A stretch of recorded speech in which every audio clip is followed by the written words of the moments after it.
ಅಂತಹ ಮಹಾತ್ಮರ ಜಯಂತಿಯನ್ನು ಗಂಗಾವತಿಯಲ್ಲಿ ಮಾಡಬೇಕಂತೇಳಿ ಸರಿ ಇತ್ತತ್ತು ಸರಿ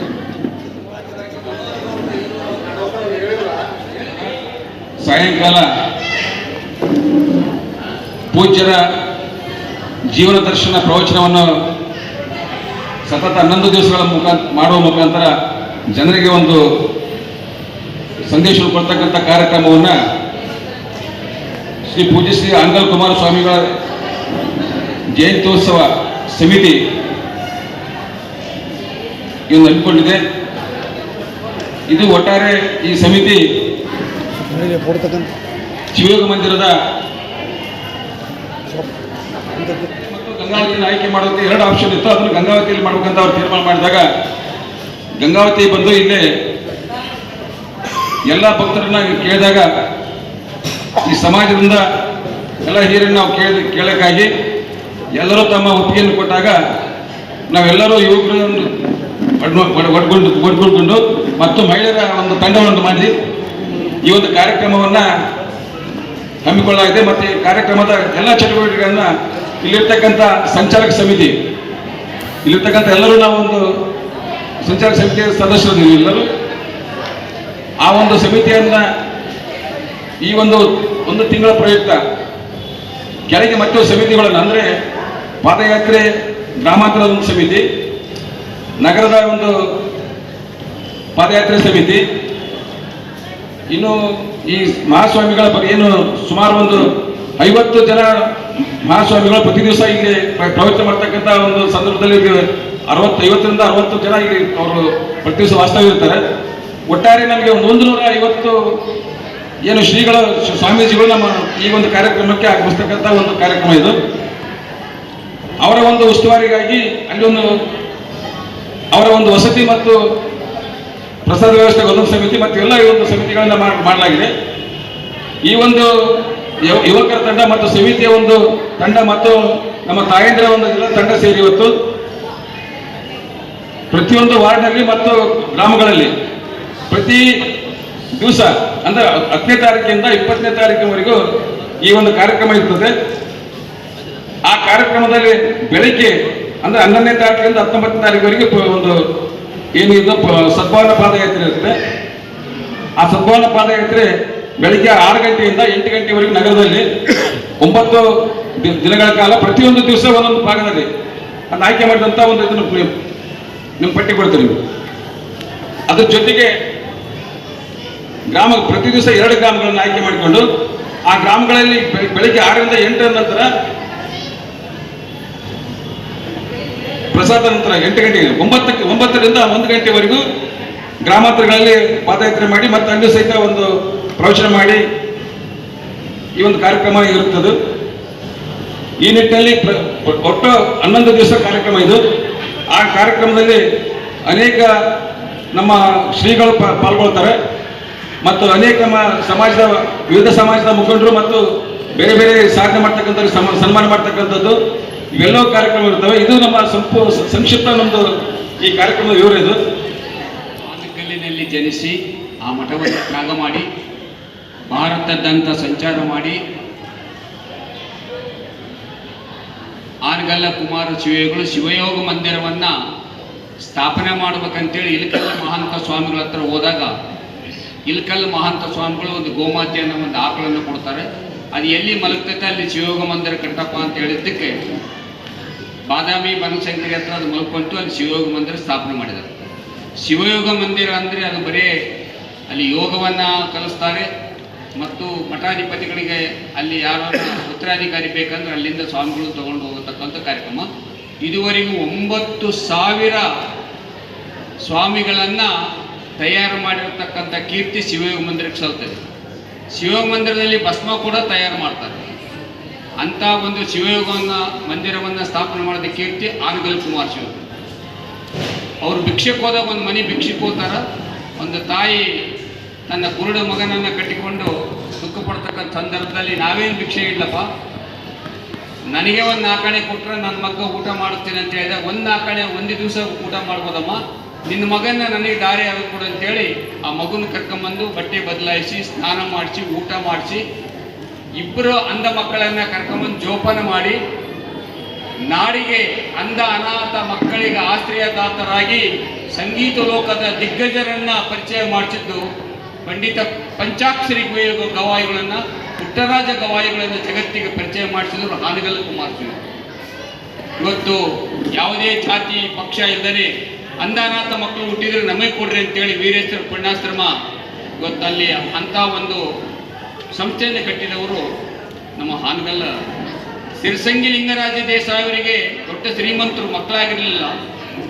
ಅಂಥ ಸಂದರ್ಭದಲ್ಲಿ 2 ಮಕ್ಕಳಿಗೆ ತಂದೆ ಯಾಕಾಗ್ತಿಯಪ್ಪ, ಲಕ್ಷಾಂತರ ಮಕ್ಕಳಿಗೆ ತಂದೆ ಆಗುವಂತೇಳಿ ಅವರ ಕೇಳಿ ವಿರೂಪಾಕ್ಷಪ್ಪ ಸಿಂಗಾಳವರು ಶಿಕ್ಷಣ ಕ್ರಾಂತಿಯನ್ನು ಮಾಡಿದವರು ಹಾನಗಲ್ಲ ಕುಮಾರಸ್ವಾಮಿಗಳು. ಇವತ್ತು ಪಕ್ಷಾತೀತವಾಗಿ ಜಾತ್ಯತೀತವಾಗಿ ಎಲ್ಲ ವರ್ಗದ ಜನರು ಅಭ್ಯಾಸ ಮಾಡ್ತಕ್ಕಂಥ ಕೇಲಿಗೆ ಸಂಸ್ಥಾಪನೆಗೆ ಮೂಲಭೂತ ಕಾರಣರಾದವರು ಹಾನಗಲ್ಲ ಕುಮಾರಸ್ವಾಮಿಗಳು. ಇಂತಹ ಹಾನಗಲ್ಲ ಕುಮಾರ ಶಿವಯೋಗಿಗಳು ಅನೇಕ ಜೀವನ ದರ್ಶನವನ್ನ ಪರಿಚಯ ಮಾಡಿಸ್ಬೇಕು ನಾಡಿನ ಜನತೆಗೆ. ಅವರು ಸ್ವಾಮೀಜಿಯವರು ಹೇಳಿದರು, ಸ್ವಾಮಿ ವಿವೇಕಾನಂದರಿಗೆ ಇಂಗ್ಲಿಷ್ ಬರ್ತಿರೋದ್ರಿಂದ ಅವರು ರಾಷ್ಟ್ರಮಟ್ಟದಾಗ ಪ್ರಚಾರ ಆದರು. ಇವ್ರಿಗೆ ಇಂಗ್ಲಿಷ್ ಬರೋದಿಲ್ಲ ಅನ್ನೋ ಒಂದೇ ಕಾರಣಕ್ಕೋಸ್ಕರ ಇವರು ರಾಷ್ಟ್ರಮಟ್ಟ ಅಂತಾರಾಷ್ಟ್ರೀಯ ಮಟ್ಟಕ್ಕೆ ಹೋಗಕ್ಕೆ ಸಾಧ್ಯ ಆಗಲಿಲ್ಲ. ರೆಡ್ಡಿಯವರು ಮತ್ತು ನಮ್ಮ ವಿರೂಪಾಕ್ಷಪ್ಪ ಸಿಂಗಾಳ ಹೇಳಿದ್ರು, ಕಲ್ಲಯ್ಯಜ್ಜವ್ರನ್ನ ಆಶ್ರಮದಲ್ಲಿ ಕಲ್ಲಯ್ಯಜ್ಜವ್ರನ್ನ ಕರೆಸ್ಬೇಕಂತ ತೀರ್ಮಾನ ಮಾಡಿದ್ರಿಂದ ಅದರ ಜೊತೆಗೆ ಮುಂಡರಿಗೆ ಅನ್ನದಾನ ಮಹಾಶಿವ ಯೋಗಿಗಳು ಕೂಡ ಇಲ್ಲಿ ಭಾಗವಹಿಸ್ತಾರೆ. ಮತ್ತು ಇಲ್ಲಿ ಲೋಕಲ್ ನಮ್ಮಿರ್ತಕ್ಕಂಥ ಸ್ವಾಮಿಗಳು, ಜನಪ್ರತಿನಿಧಿಗಳು, ಶಾಸಕರು, ಮಾಜಿ ಶಾಸಕರು ಒಳಗೊಂಡಂತೆ, ಮಾಜಿ ಸಂಸದರು ಒಳಗೊಂಡಂತೆ ಮತ್ತು ಗಣ್ಯಮಾನ್ಯರು ಒಳಗೊಂಡಂತೆ 10ನೇ ತಾರೀಕು ಬೆಳಗ್ಗೆ ಇದು ಉದ್ಘಾಟನೆ ಆಗ್ತಾ ಇದೆ. ಸಾಯಂಕಾಲ 6 ಗಂಟೆಗೆ ಉದ್ಘಾಟನೆ ಆಗ್ತದೆ. ಇನ್ನೊಂದೇನು ವಿಚಾರ ಅಂದರೆ ಅವರು ಇಲ್ಲಿ ಬಂದ ಮೇಲೆ 10ನೇ ತಾರೀಕಲ್ಲಿ ಬಂದ ಮೇಲೆ ಸುಮಾರು 150 ಜನ ಸ್ವಾಮಿಗಳು ಕರ್ನಾಟಕದಿಂದ ಇಲ್ಲೇನು ಸಾಧನೆ ಮಾಡಿ ಸಾಧಕರಾಗಿ ರಂಭಾಪುರಿ ಶ್ರೀಗಳು ಕೂಡ ಶಿವಯೋಗ ಮಂದಿರದ ಓದಿದರು, ಉಜ್ಜಯಿನಿ ಪೀಠದ ಕೂಡ ಇಲ್ಲಿ ಪಂಚಾಪೀಠಾಧೀಶ್ವರಾಗೋದು ಗುರು ವಿರಕ್ತರ ಸಮತೆಯನ್ನು ಸಾರಿದ, ಗುರು ವಿರಕ್ತರಲ್ಲಿ ಯಾವುದೇ ಭಿನ್ನ ಭಾವ ಮಾಡಲಾರದೆ ಸಮರಸವನ್ನ ಸಮತೆಯನ್ನು ಸಾರಿದ ಯೋಗಿ ಹಾನಗಲ್ಲ ಕುಮಾರಸ್ವಾಮಿ. ಅಖಿಲ ಭಾರತ ವೀರಶೈವ ಮಹಾಸಭಾನ್ನ ಸರಿ ನಂಬರ್ 1, 2, 3, 4 ಆಗಿವೆ. ಬೇರೆ ಬೇರೆ ಉಪಜಾತಿಗಳು ನಾವು ಪಂಚಮಚಾರಿ, ನಾವು ಮಣಜಿಗ, ನಾವು ರೆಡ್ಡಿಯವರು, ನಾವು ಜಂಗಮರು ಅಂತ ಹೇಳಿ ಏನು ಸಮಾಜ ಒಡೆದೋಗಂತ ಸಂದರ್ಭದಲ್ಲಿ 125 ವರ್ಷಗಳ ಹಿಂದೆ ಅಖಿಲ ಭಾರತ ವೀರಶೈವ ಲಿಂಗಾಯತ ಮಹಾಸಭಾವನ್ನು ಸ್ಥಾಪನೆ ಮಾಡಿ ಅವ್ರನ್ನ ಸ್ವಾಗತ ನಗರಕ್ಕೆ ಮಾಡುವ ಕಾರ್ಯಕ್ರಮ ARS ಪಾರ್ಕ್ನಿಂದ ನಾವು ಇಲ್ಲಿ ಮಠದವರೆಗೆ ಬರ್ತಾ ಇದ್ದೇವೆ. ತದನಂತರ ನಾವು ಈ ಒಂದು 10th ಪಾಸ್ ಆದವರು 24-25 ಸಾಲಿನಲ್ಲಿ ಮಹಿಳೆಯರು ಸ್ವಲ್ಪ ಶಾಂತಿ ರೀತಿಯಿಂದ ಇರಬೇಕು. ಮಹಿಳೆಯರು ಸ್ವಲ್ಪ ಶಾಂತಿ ರೀತಿಯಿಂದ ಇರಬೇಕು. 10ನೇ ತರಗತಿ ಅತ್ಯಂತ ಹೆಚ್ಚಿನ ಶ್ರೇಣಿಯ 85% ಮಕ್ಕಳು, ದ್ವಿತೀಯ PUC 90% ಪಾಸ್ ಅಂತ ಮಕ್ಕಳಿಗೆ ನಾವು ಪ್ರತಿಭಾ ಪುರಸ್ಕಾರವನ್ನು ಹಮ್ಮಿಕೊಂಡಿದ್ದ ಜೊತೆಯಾಗಿ ಹಾಗೂ ಅದೇ ರೀತಿಯಾಗಿ ಮಹಿಳೆಯರು ಅವರದೇ ಆದ ಕಾರ್ಯಕ್ರಮವನ್ನು ಹಮ್ಮಿಕೊಂಡಿದ್ದಾರೆ. ಮಹಿಳೆಯರು ಅವರಿಗೆ ತಿಳಿಸ್ಕೊಡ್ತಾರೆ, ಅವರೇ ಕಾರ್ಯಕ್ರಮ ಮಾಡ್ತಾ ಇದ್ದೀವಿ. ಇಲ್ಲಿ ಸುಮಾರು ಏನಿಲ್ಲಂದರೂ ಪ್ರತಿದಿನ ಸುಮಾರು 1 ರಿಂದ 1.5 ಸಾವಿರ ಜನ ಇಲ್ಲಿ ಪ್ರವಚನ ಪ್ರಾರ್ಥನಾ ಮಠದಲ್ಲಿ ನಡೀತಿದೆ. ಕೊನೆಯ ಕಾರ್ಯಕ್ರಮ CBS ಕಲ್ಯಾಣ ಮಂಟಪದಲ್ಲಿ ನಡೀತಿದೆ. ಈ ಒಂದು ಕಾರ್ಯಕ್ರಮ ಪ್ರತಿದಿನ 6 ಗಂಟೆ ಚಾಲುವಾಗ್ತದೆ.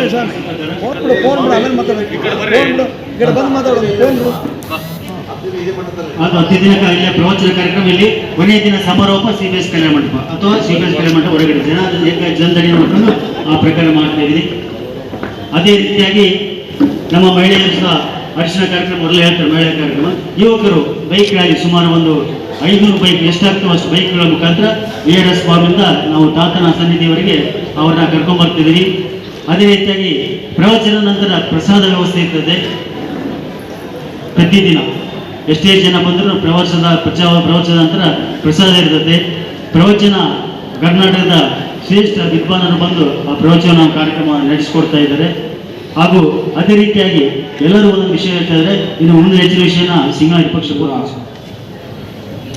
ಹಾನಗಲ್ಲ ಕುಮಾರಸ್ವಾಮಿಯ ಜಯಂತಿ ಅಂಗವಾಗಿ ಅನೇಕ ಕಾರ್ಯಕ್ರಮಗಳು, ವಾರ್ಡು ಮತ್ತು ಹಳ್ಳಿ ಮತ್ತು ಪ್ರವಚನ ಮತ್ತು ಲಾಸ್ಟಿಗೆ ಶೋಭಾಯಾತ್ರೆ, ಅದರ ಜೊತೆಗೆ ಸಮಾಜದ SLCಯಲ್ಲಿ ಹೆಚ್ಚಿನ ಮತ್ತು ಪರ್ಸೆಂಟೇಜ್ ತೆಗೆದುಕೊಂಡಂಥ SLC ಮತ್ತು PUC ಕಲಿಯರ ಮಕ್ಕಳಿಗೆ ಸನ್ಮಾನ ಕಾರ್ಯಕ್ರಮ. ಒಟ್ಟಾಗಿ 10 ದಿನ ಒಂದು ಒಳ್ಳೆಯ ಕಾರ್ಯಕ್ರಮ. ಅದರ ಜೊತೆಗೆ ಪ್ರತಿ ವಾರ್ಡಿನಲ್ಲಿ ದುಶ್ಚಟಗಳನ್ನು ಹೋಗಲಾಡಿಸುವ ಕೆಲಸಗಳು ಮತ್ತು ಒಳ್ಳೆಯ ನಮ್ಮ ಪರಂಪರೆ ಮತ್ತು ಸಂಸ್ಕಾರವನ್ನು ತಿಳಿಸುವಂಥ ಕೆಲಸ ಪೂಜ್ಯರು ಮಾಡುವಂಥ ಕಾರ್ಯವನ್ನು ಮಾಡ್ತಾ ಇದ್ದಾರೆ.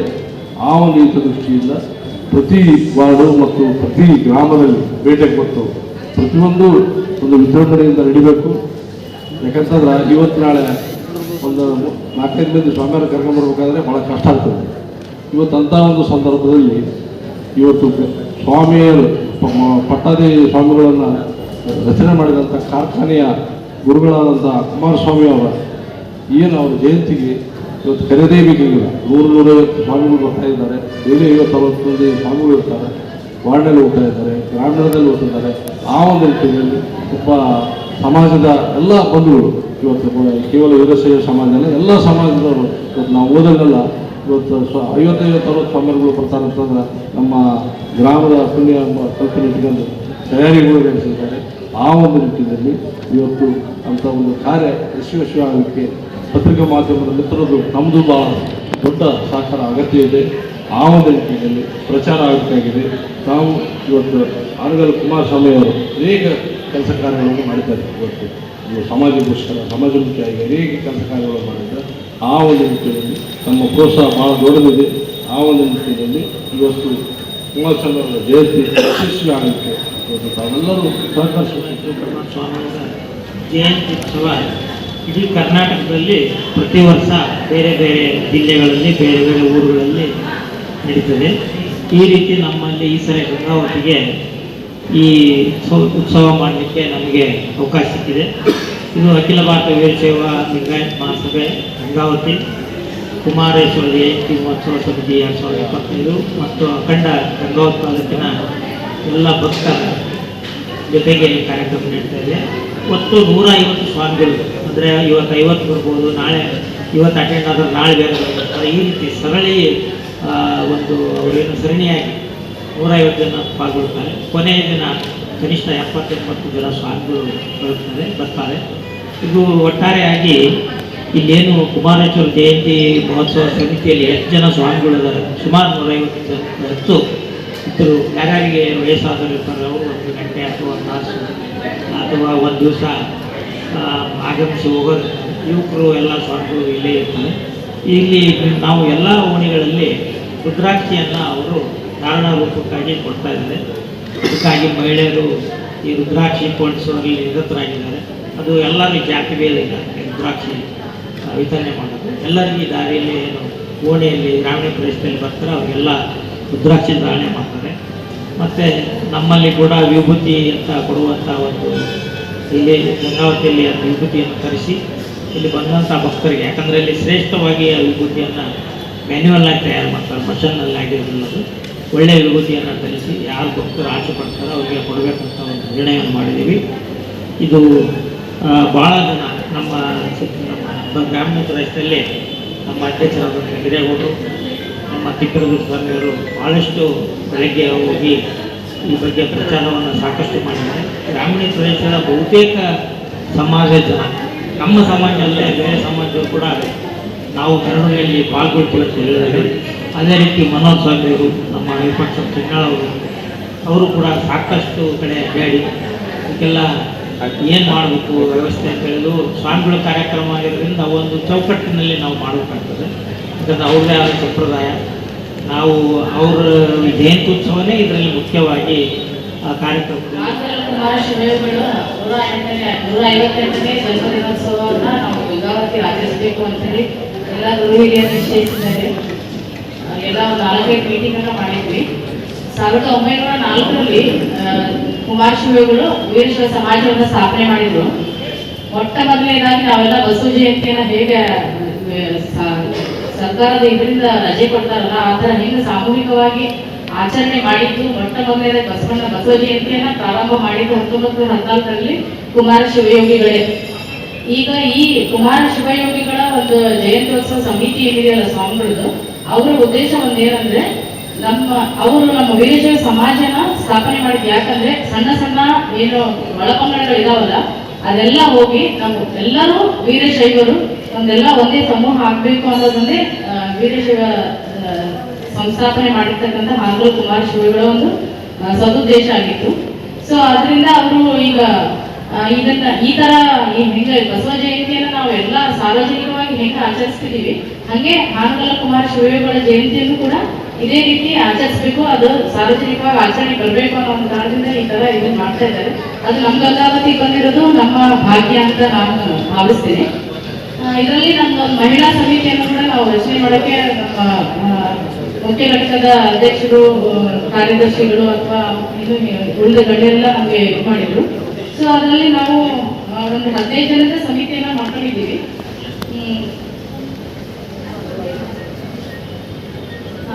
ಶೋಭಾಯಾತ್ರೆ ಸದ್ಭಾವನಾ ಯಾತ್ರೆ 10ನೇ ತಾರೀಕಿನಿಂದ ಹಿಡಿದು ನಮಗೆ 20ನೇ ತಾರೀಕಿನ 19ನೇ ತಾರೀಕುವರೆಗೂ ಇರುತ್ತೆ. ಸದ್ಭಾವನಾ ಯಾತ್ರೆಯಲ್ಲಿ ಪ್ರತಿ ವಾರ್ಡಿಗೆ ಹೋಗಿ ನಾವು ಸ್ವಾಮಿಗಳ ಜೊತೆಗೆ ಹೋಗಿ ಅಲ್ಲಿ ರಂಗೋಲಿ ಹಾಕೋದು, ಯಾವ ಮೊದಲನೇ ದಿನ ಏನು 10ನೇ ತಾರೀಕಿಗೆ ಅವರು ಸ್ವಾಮಿಗಳು ಗಂಗಾವತಿ ನಗರ ಪ್ರವೇಶ ಮಾಡ್ತಾರೋ ಮಾಡಿದಾಗ ಮೇನ್ ಸರ್ಕಲ್ ಏನಿದಾವ ನಮ್ಮ ಮೆರವಣಿಗೆ ಬರ್ತಕ್ಕಂಥ ಎಲ್ಲ ಸರ್ಕಲ್ಗಳಿಗೆ ಮಹಿಳೆಯರ ನಮ್ಮ ಕಾರ್ಯ ಏನಂದ್ರೆ ರಂಗೋಲಿ ಹಾಕಿ ಹೂವಿನ ಅಲಂಕಾರ ಮಾಡಿ ಅವರನ್ನ ಗಂಗಾವತಿ ನಗರಕ್ಕೆ ಬಹಳ ವಿಜೃಂಭಣೆಯಿಂದ ಸದ್ಭಾವನೆಯಿಂದ ಸ್ವಾಗತಿಸೋದು. ಅಲ್ಲಿಂದ ಮತ್ತೆ ನಾವು ಬೆಳಗ್ಗೆ 6 ಗಂಟೆಗೆ ಇಲ್ಲಿಂದ ಪಾದಯಾತ್ರೆ ಹೋಗ್ತಾರಲ್ಲ ಗುರುಗಳು, ಅವರೊಟ್ಟಿಗೆ ಹೋಗಿ ಎಲ್ಲ ವಾರ್ಡ್ಗಳಿಗೆ ರಂಗೋಲಿಯನ್ನು ಹಾಕಿ ಅದನ್ನ ಅಲಂಕರಿಸಿ ಅಲ್ಲಿ ಕೂಡ 1 ತಾಸು ಪ್ರವಚನ ಮಾಡ್ತಾರೆ. ಮಾಡಿದ ಮೇಲೆ ಈ ರುದ್ರಾಕ್ಷಿಯನ್ನು 10 ರಿಂದ 15 ಸಾವಿರ ರುದ್ರಾಕ್ಷಿಯನ್ನು ಕೊಟ್ಟಿದ್ದಾರೆ ಶಿವಕುಮಾರ ಸ್ವಾಮಿಗಳು. ಅದನ್ನ ನಾವು ಪೋಣಿಸಿ ಇಟ್ಟಿರ್ತೀವಿ ಅಲ್ಲಿ ಮಾಡಿ. ಈಗ ಎಲ್ಲರೂ ಸ್ವಲ್ಪ ಮಾಂಸ ಸೇವನೆ ಮತ್ತೆ ಮದ್ಯ ಸೇವನೆ, ಸಿಗರೇಟು, ಗುಟ್ಕಾ, ಇದರಿಂದ ಮೋಸ್ಟ್ ಆಫ್ ದ ಪೀಪಲ್ಸ್ ಹೆಣ್ಮಕ್ಳಿಗೆ ತೊಂದರೆ ಆಗ್ತಾ ಇರೋದು. ಅದನ್ನ ದುಷ್ಟಗಳ ಭಿಕ್ಷೆಯನ್ನ ಅವರ ಜೋಡಿಗೆ ಹಾಕೋದೇ ಒಂದು ಈ ಸದ್ಭಾವನಾ ಯಾತ್ರೆ 9 ದಿನಗಳ ಕಾಲ ನಡೆಯುತ್ತೆ. ದಯವಿಟ್ಟು ನನ್ನ ಸಹೋದರರು ಯಾರ್ಯಾರಿದ್ದೀರಾ, ಮಹಿಳೆಯರು ಯಾರಿದ್ರು ಎಲ್ಲರೂ ಬಿಟ್ಟು ಈ ಒಂದು ದುಶ್ಚಟಗಳನ್ನ ಜೋಡಿಗೆ ಹಾಕಿ ಈಗ 10 ದಿನಗಳಲ್ಲಿ ನಡೀತಕ್ಕಂಥ ಕಾರ್ಯಕ್ರಮದಲ್ಲಿ ನಮ್ಮನ್ನು ನಾವು ಪರಿವರ್ತಿಸಿಕೊಳ್ಳೋಣ. ಅಷ್ಟೊಂದು 150 ಜನ ಸ್ವಾಮಿಗಳನ್ನ ದರ್ಶನ ಮಾಡೋದ್ರ ಮುಖಾಂತರ ನಾವು ಹಾನಗಲ್ ಶಿವಕುಮಾರ ಸ್ವಾಮಿಗಳ ದರ್ಶನವನ್ನು ಪಡೆಯೋಣ ಅಂತ ಹೇಳ್ತೀನಿ. ಇದರಲ್ಲಿ ನಮ್ಮ ಮಹಿಳಾ ಸಮಿತಿಯಲ್ಲಿ ನಮ್ಮ ಹಿರಿಯ ಅಕ್ಕದಿರ್ಬೋದು, ಎಲ್ಲ ನನ್ನ ಸಹೋದರಿಗೆ ಎಲ್ಲರೂ ನಾವೆಲ್ಲ ಸಂಪೂರ್ಣ ಸಹಕಾರ ಮಾಡ್ತೀವಿ ಅಂತ ಹೇಳ್ತಾ ನಂತರನೇ ನಮ್ಮ ಒಂದು ಕಾರ್ಯಕ್ರಮ ಹೆಚ್ಚು ಪ್ರಚಾರ ಆಗೋದು ಮತ್ತೆ ಯಶಸ್ವಿ ಆಗೋದು. ಅದರಿಂದ ಈ ಬಂದಿರ್ತಕ್ಕಂಥ ಎಲ್ಲ ಪತ್ರಿಕಾ ಮಾಧ್ಯಮದ ಮಿತ್ರರೊಂದಿಗೆ ನನ್ನ ಒಂದು ರಿಕ್ವೆಸ್ಟ್ ಏನಂದ್ರೆ ಇನ್ನೂ ಹೆಚ್ಚು ಪ್ರಚಾರ ಮಾಡಿ ಹೆಚ್ಚು ಜನ ಭಕ್ತರು ಈ ಕಾರ್ಯಕ್ರಮಕ್ಕೆ ಬರೋ ಹಾಗೆ ಮಾಡ್ಕೊಡ್ಬೇಕಂತ ಹೇಳಿ ನಿಮ್ಮೆಲ್ಲರಿಗೂ ಒಂದು ರಿಕ್ವೆಸ್ಟ್. ಪುರಾಣ ಮಂಟಪದಲ್ಲಿ ಕುತ್ಕೊಂಡು ರುದ್ರಾಕ್ಷಿ ಪೂಜಿಸ್ತಾ ಇದ್ದಾರೆ. 11 ದಿವಸ ಈ ಯಾತ್ರೆಗೆ, 9 ದಿವಸ ನಮಗೆ ಇದು ಸದ್ಭಾವನಾ ಯಾತ್ರೆ ಇರ್ತೈತಿ. ಹಿಂದಿನ ದಿವಸ ಯಾವ 9 ವಾರ್ಡ್ಗಳನ್ನು ಏನು ಫಿಕ್ಸ್ ಮಾಡ್ಕೊಂಡಿದಾರಲ್ಲ ಅದನ್ನೆಲ್ಲ ನಾನು ವಾಟ್ಸಪ್ ಗ್ರೂಪ್ನ ಹಾಕ್ತೀನಿ. ನಿಮ್ಗೆ ಯಾರ್ಯಾರಿಗೆ ನಿಮ್ಮ ಏರಿಯಾದವ್ರು ಇದ್ದವರು ಅದನ್ನ ನೋಡಿ ಅವ್ರಿಗೆ ಕಳಿಸಿ. ಈಗ ನಾವು ಪೂರ್ವಭಾವಿಯೊಳಗೆ ಏನೇನು ಸಿದ್ಧತೆ ಮಾಡ್ಕೊಂಡಿದ್ವಿ ಅಂದ್ರೆ ಬರ್ತಕ್ಕಂಥ ಎಲ್ಲ ಮುತ್ತೈದೆಯರಿಗೂ ಅರಿಶಿನ, ಕುಂಕುಮ, ಬಳೆ, ಹೂಗಳನ್ನು ದಿನ 6 ಗಂಟೆಗೆ ನಾವು ಕೊಡೋದು ವ್ಯವಸ್ಥೆ ಮಾಡ್ಕೊಂಡಿದ್ವಿ. ಅದಕ್ಕೆ 10 ಮಂದಿ ಒಂದೊಂದು ಏರಿಯಾದಿಂದ 10 ಮಂದಿ ಮಹಿಳೆಯರನ್ನ ನಾವು ತಗೊಂಡಿದ್ದೀವಿ. ಅಲ್ಲೊಂದು ಗುಂಪು ರಚನೆ ಮಾಡಿದ್ದೀವಿ. ಅವರು 10 ಮಂದಿ ಏನಿದಾರಲ್ಲ ಆ ವಾರ್ಡಿಗೆ ಹೋಗುವ ಹಿಂದಿನ ದಿವಸ ಎಲ್ಲರೂ ಅವ್ರ ಏರಿಯಾದವ್ರಿಗೆ ಮನೆ ಮುಂದ್ಗಡೆ ಕಸ ಗುಡಿಸಿ ರಂಗೋಲಿ ಹಾಕಿ ಸ್ವಾಮಿಗಳನ್ನ ಬರಮಾಡ್ಕೋಬೇಕು. ಆಮೇಲೆ ಅಲ್ಲಿ ಯಾರ ಮನೆಗೂ ಸ್ವಾಮಿಗಳು ಹೋಗೋದಿಲ್ಲ. ಅವತ್ತವತ್ತ ಏನು ಬರ್ತಾರಲ್ಲ ಅಲ್ಲಿ ಬಂದು ಆ ಏರಿಯಾದಿಂದ ಒಂದು 5 ಮಂದಿ ಆಗಲಿ 2 ಆಗಲಿ ಮುತ್ತೈದೆಯರಿಗೆ ಕಳಸ ತಗೊಂಡು ಬಂದು ಪಾದಕ್ಕೆ ನೀರು ಹಾಕಿ ಅಲ್ಲಿ ಯಾತ್ರಾ ಮುಗಿಸ್ಕೊಂಡು ಹೋಗಿ ಒಂದು ಕಡೆ ಇರ್ತಾರೆ ಅವರು. ಅಲ್ಲಿ ಎಲ್ಲರೂ ನಮ್ಗೆ ಇದ್ರ ಬಗ್ಗೆ ರುದ್ರಾಕ್ಷಿ ಬಗ್ಗೆ ಎಲ್ಲದ್ರ ಬಗ್ಗೆನೂ ಹೇಳ್ತಾರೆ. ನಮಗೆ ಅಲ್ಲಿ ಎಲ್ಲರಿಗೂ ರುದ್ರಾಕ್ಷಿ ಆ ಏರಿಯಾದೊಳಗೆ ನಮ್ಮ ದುಶ್ಚಟಗಳನ್ನು ಜೋಳಿಗೆ ಹಾಕಿ ಎಲ್ಲರ ಕೊಳ್ಳಲ್ಲಿ ಸ್ವಾಮೀಜಿಯವರೇ ರುದ್ರಾಕ್ಷಿ ಹಾಕ್ತಾರೆ. ಇಂಥ ಒಂದು ಸೌಭಾಗ್ಯ ನಮ್ಮ ಗಂಗಾವತಿಗೆ ಬಂದಿರೋದು ನಮ್ಮೆಲ್ಲರ ಭಾಳ ನಮ್ಮೆಲ್ಲರ ಸೌಭಾಗ್ಯ ಅಂತ ಹೇಳ್ತಾ ಇದ್ದೀನಿ. ಇನ್ನೂ ಹೆಚ್ಚಿನ ವಿಷಯ ಏನಾದರೂ ಹೇಳೋದಂತೆ ಕೈ ತಗೊಂಡಿದ್ದೇನೆ. ಜಯಂತ್ಯೋತ್ಸವದ ಅಂಗವಾಗಿ 11 ದಿನದ ಕಾರ್ಯಕ್ರಮ ಇದೆ. 10ನೇ ತಾರೀಕು ಸ್ವಾಮಿಗಳನ್ನ ಬರಮಾಡಿಕೊಳ್ಳೋದು, 11ನೇ ತಾರೀಕಿನಿಂದ ಸದ್ಭಾವನಾ ಯಾತ್ರೆ ಶುರುವಾಗುತ್ತೆ. ಸದ್ಭಾವನಾ ಯಾತ್ರೆ ಬೆಳಿಗ್ಗೆ 6 ಗಂಟೆಯಿಂದ 7 ಗಂಟೆವರೆಗೂ ಆಗುತ್ತೆ. ನಂತರ ಸಾಂಸ್ಕೃತಿಕ ಕಾರ್ಯಕ್ರಮ ಇಟ್ಕೋಬೇಕಂತ ಅಂದ್ರೆ 4 ಗಂಟೆಯಿಂದ 5 ಗಂಟೆ ಅಥವಾ 8 ಗಂಟೆ ಅದನ್ನ ಟೈಮಿಂಗ್ ಇನ್ನೂ ಫಿಕ್ಸ್ ಆಗಿಲ್ಲ. ಅಲ್ಲಿ ಸಾಂಸ್ಕೃತಿಕ ಕಾರ್ಯಕ್ರಮ ಅಂದ್ರೆ ಬರೀ ಹಾಡುಗಳಿಲ್ಲ, ರೂಪಕಗಳು, ಶಿವನ ರೂಪಕ ಅಥವಾ ಪಾರ್ವತಿದು, ಡಾನ್ಸು, ಭರತನಾಟ್ಯ, ಆಮೇಲೆ ಯಾವುದೇ ಒಂದು ಸಾಂಸ್ಕೃತಿಕ ಕಾರ್ಯಕ್ರಮನ ಮಾಡಿದ್ರೆ ಆ ಒಂದು ಜಾಗೃತಿ ಮೂಡಿಸುವಂತ ಕಾರ್ಯಕ್ರಮ ಆಗಬೇಕು. ಯಾವುದೇ ಒಂದು ದೇವಿ ರೂಪ ಆಗಲಿ, ಶಿವನ ರೂಪ ಆಗಲಿ, ಅಲ್ಲಿ ಒಂದು ಒಳ್ಳೆಯ ಸದ್ಭಾವನೆ ಮೂಡುವಂತ ಒಂದು ಕಾರ್ಯಕ್ರಮ ಆಗಬೇಕು ಅಂತೇಳಿ ಸಾಂಸ್ಕೃತಿಕ ಕಾರ್ಯಕ್ರಮ ಇಟ್ಕೋಬೇಕು ಅಂತ ಹೇಳಿದ್ವಿ. ಸಾಯಂಕಾಲ ಏನು ಪುರಾಣ ಪ್ರವಚನಕ್ಕೆ ಬರ್ತಾರೆ, ಆ ಮುತ್ತೈದರಿಗೆಲ್ಲ ಬಳೆ, ಕುಂಕುಮ, ಹೂವು ಕೊಡೋ ವ್ಯವಸ್ಥೆ ಮಾಡಿದ್ವಿ. ಮತ್ತು ಪ್ರಸಾದ ವ್ಯವಸ್ಥೆ ಇರುತ್ತೆ. ಮತ್ತೆ 10 ದಿನ 9-10 ದಿನ ನಾವು ವಾರ್ಡ್ಗಳಲ್ಲಿ ಕೆಲವೊಂದು ವಾರ್ಡ್ಗಳನ್ನ ಚೂಸ್ ಮಾಡಿದ್ದೀವಿ. ಆ ವಾರ್ಡ್ಗಳಲ್ಲಿ ಹೋಗಿ ರಂಗೋಲಿ ಹಾಕೋದು ಮತ್ತು ಗುರುಗಳಿಗೆ 150 ಗುರುಗಳು ಬರ್ತಾ ಇದ್ದಾರೆ. ಅಲ್ಲಿ ಬಂದಾಗ ಅವ್ರ ಕಾಲಿಗೆ ನೀರು ಹಾಕಿ ಹೂವು